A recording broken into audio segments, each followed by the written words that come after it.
Hello everyone, I hope all are feeling well. जो भी जाओगे बढ़िया होंगे। और इस वीडियो में हम लोग देखेंगे एक सौरभ मेरठ में जो है हत्याकांड हुई है और उसमें कैसे क्या क्या सूचनाएं आई है, इन सारी चीज़ों के बारे में हम लोग इस वीडियो में देखेंगे। सबसे पहले बात करें तो एसपी सिटी आयुष विक्रम सिंह ने बताया है कि घंटा घर के दुकानदार सैफुद्दीन से 1200 रुपये में मुस्कान ने ड्रम खरीदा था और सैफुद्दीन ने कहा कि आटा रखने के लिए कहकर मुस्कान ने ड्रम खरीदा था। इसी क्रम में 100 को रखा गया था, यानी कि जो ड्रम खरीदा गया था, जिस ड्रम में 100 को रखा गया था, वो ड्रम आटा रखने के लिए कह के और दुकानदार से खरीदा गया था और जिसमें जो है बहुत सारी आगे जो है समस्याएं क्रिएट हुई है और उससे पुलिस जो है बहुत बढ़िया तरीके से तहकीकात कर रही है।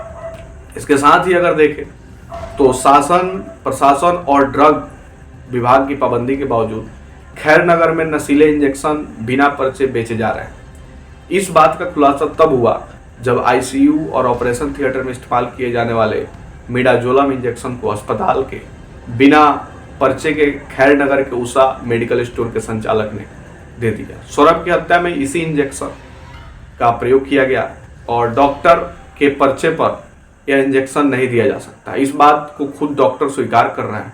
इस बिंदु को भी पुलिस ने जांच में शामिल कर लिया है।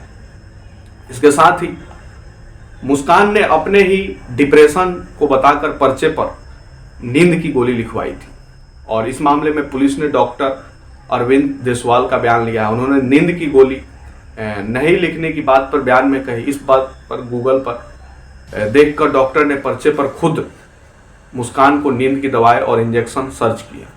इस पर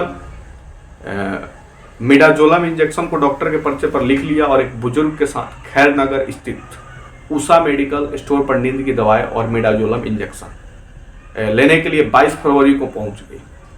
पुलिस ने जांच में सामने आया कि मिडाजोलम इंजेक्शन का प्रयोग आईसीयू और ऑपरेशन थिएटर में भर्ती मरीजों को ही दिया जाता है। फिर भी उन्होंने वहाँ पे बहाने वगैरह बना के और फिर जाके वहाँ पे वो खरीद लेते हैं और उसके बाद यह इंजेक्शन डॉक्टर के पर्चे पर भी बस दिया जाता है। बिना डॉक्टर के पर्चे का इसको नहीं दिया जा सकता, जिसमें जो है इस इंजेक्शन को लेने के लिए अस्पताल में पर्चे पर डॉक्टर लिखते हैं। क्या है कि सामने कुछ यहाँ पे लैपटॉप पे जो है रिपोर्ट कुछ रखी गई है जिसको हम यहाँ पे देख रहे हैं। इस इंजेक्शन के लेने के लिए अस्पताल के पर्चे पर डॉक्टर लिखते हैं और इसके बाद ही मेडिकल स्टोर संचालक इंजेक्शन को देते हैं। इसके बावजूद मेडिकल स्टोर संचालक ने डॉक्टर के पर्चे पर इंजेक्शन दे दिया। इसे भी पुलिस ने अपनी जांच में शामिल कर लिया है और एसपी सिटी आयुष विक्रम सिंह ने यह भी बताया है कि मिडाजोलम इंजेक्शन को अस्पताल के पर्चे पर दिया जाता है। ऐसी बातें सामने आई है। इसको लेकर डॉक्टर से भी बातचीत की गई है और डॉक्टर के पर्चे पर इंजेक्शन देना भी अपराध माना जाता है और इस बिंदु को जांच में शामिल किया गया। वहीं उषा मेडिकल स्टोर के संचालक जिनके नाम है अमित जोशी, जो कि स्वयं जैसे हमारे चैनल का नाम है अमित जी रिसर्च सेंटर, वैसे ही है, अमित जोशी ने बताया कि डॉक्टर का पर्चा देखने के बाद नींद का इंजेक्शन दिया गया। वह एक बुजुर्ग व्यक्ति को साथ लेकर आई थी और नियम के अनुसार हमें पर्चे पर दवाई दे दी थी वहाँ पे। इसके बाद इन्होंने ये भी कहा कि मिडाजोलम इंजेक्शन जो दिया था इसका प्रयोग आईसीयू और ऑपरेशन थिएटर में इस्तेमाल किया जाता है और मरीज को सीधे पर्चे पर लिखकर नहीं दिया जाता है। जब भी मरीज को इंजेक्शन देना होता है तो अस्पताल के पर्चे पर डॉक्टर लिखकर ही देते हैं। इसके बाद तीमारदार मेडिकल स्टोर से इंजेक्शन खरीद कर डॉक्टर को देते हैं। यह इंजेक्शन मिर्गी के दौरे पर नींद के लिए इस्तेमाल किया जाता है। डॉक्टर सीधे पर्चे पर इस इंजेक्शन को नहीं लिखते, अस्पताल के पर्चे पर लिखकर दिया जाता है। डॉक्टर वीके बिंद्रा वरिष्ठ फिजिशियन जो मेरठ के हैं उन्होंने इसे बताया।